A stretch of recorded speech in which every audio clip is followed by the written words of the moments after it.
Before we get into the latest on the Ohio State football team and the transfer portal as well, plus some Ryan Day rumors, we are getting closer to 8,000 subscribers. We are 443 away.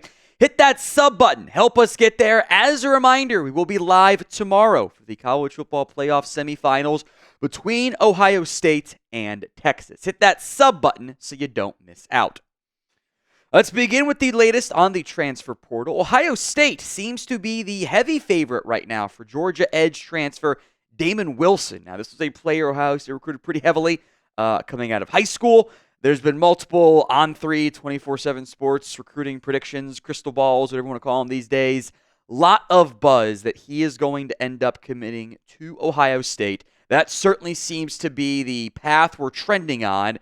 A couple different reports say, barring some crazy NIL offer, which I don't think you're going to get, but this is a sizable potential addition for Ohio State. 14 games this year for Damon Wilson, 6 TFLs, 3 sacks. I was actually a little bit surprised he hopped into the portal. I thought there was going to be a pretty clear path to playing time for the Georgia Bulldog, kind of defensive end, outside linebacker hybrid. He can do some similar stuff for the Buckeyes in the end.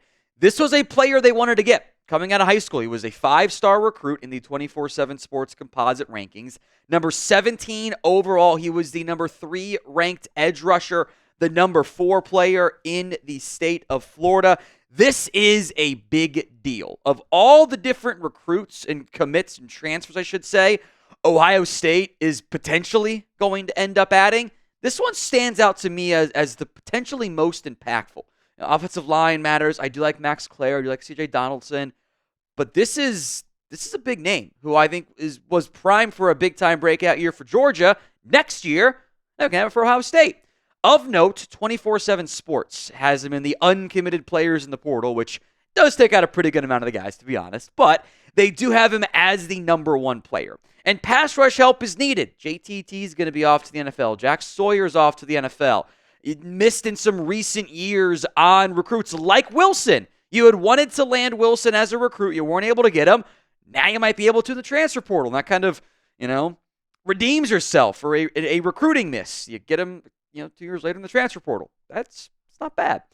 So will Ohio State end up landing Wilson? It is the pinned comment on today's show. So if the ad comes here on YouTube, take advantage of it. Head down there, type in Y for yes, N for no. It's at the pinned comment of today's video.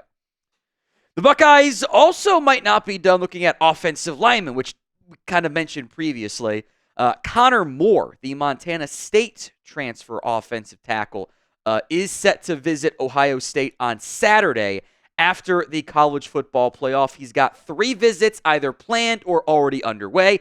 The Cincinnati Bearcats are one of them. He is an Ohio product, by the way.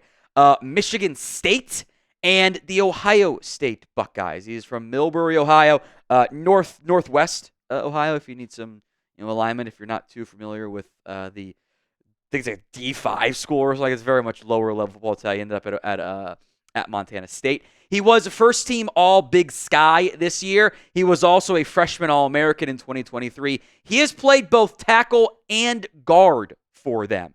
So I do think there is a possibility of maybe he's a guard for Ohio State. But they were in the market for more offensive line help. I think there's a pretty good outcome of getting 8 total players in the transfer portal after they have lost 10 so far, which I think in the end is probably from a talent impact perspective going to be a net positive for the Buckeyes. Phillip Daniels, Ethan Oninawa, going to, I think, start at tackle probably. Connor Moore maybe doesn't start, but backup. Logan George, I think, would very much be usurped by Damon Wilson, which, again, not a bad thing. C.J. Donaldson, whether he's starting or in a committee or a rotation, he'll be impactful. I do like Max Clare. We'll see how Ty Howard ends up impacting this team. There's some noteworthy, big-name program guys, West Virginia, Purdue, Minnesota, but then, Montana State, Idaho State. So some smaller schools they've also attacked the Buckeyes have in the portal. Got to trust the scouting department, which is the only thing we say here for the NFL, but with the NIL transfer portal era, it matters for college football too.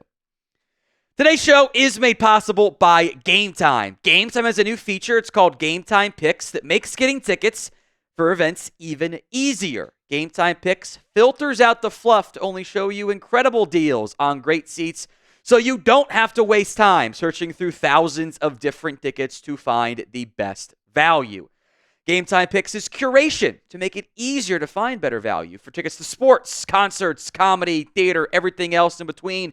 Maybe you don't, I'll be honest, guys. If you had simply used the Gametime app, you wouldn't be like those alleged Ohio State fans who are going to the Orange Bowl tonight because they misread the bracket. I don't really know how that happens. It's not going to happen on Gametime. It tells you who's in the game, right? You probably can't misread the bracket for a possible CFP national championship. Or if you want to go to a Blue Jackets game or whatever, hockey in person is so much better. Use the Gametime app. Download it today over at gametime.co, create your account, and use code CHATSPORTS for $20 off your first purchase. Terms apply. But again, create your account, redeem code CHATSPORTS, CHATSPORTS for $20 off your first purchase. Terms apply. Check the comments section and the description of today's show. There has been some speculation out there. I've seen SB Nation sites. I've seen ESPN, Dan Orlovsky mentioning it as well, that, hey, maybe Ryan Day ends up getting some NFL head coach interest. Now, as of filming, and maybe one more comes open, looking at you, Dallas, there are 6 NFL head coaching jobs open. The Jacksonville Jags job is open. The Saints job, the New York Jets, the Las Vegas Raiders, the Chicago Bears, and the New England Patriots. I'll get to one team in particular that I could see potentially having interest in Ryan Day. But before that, does this potential outcome worry you? Given you've now made it to the CFP semifinals, we'll see what happens on Friday in the game itself. What is your potential concern level over losing Ryan Day to the NFL?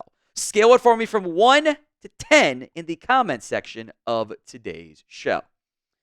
Now, I think there will be some who put a low answer because they actually want that to happen. And, I get it.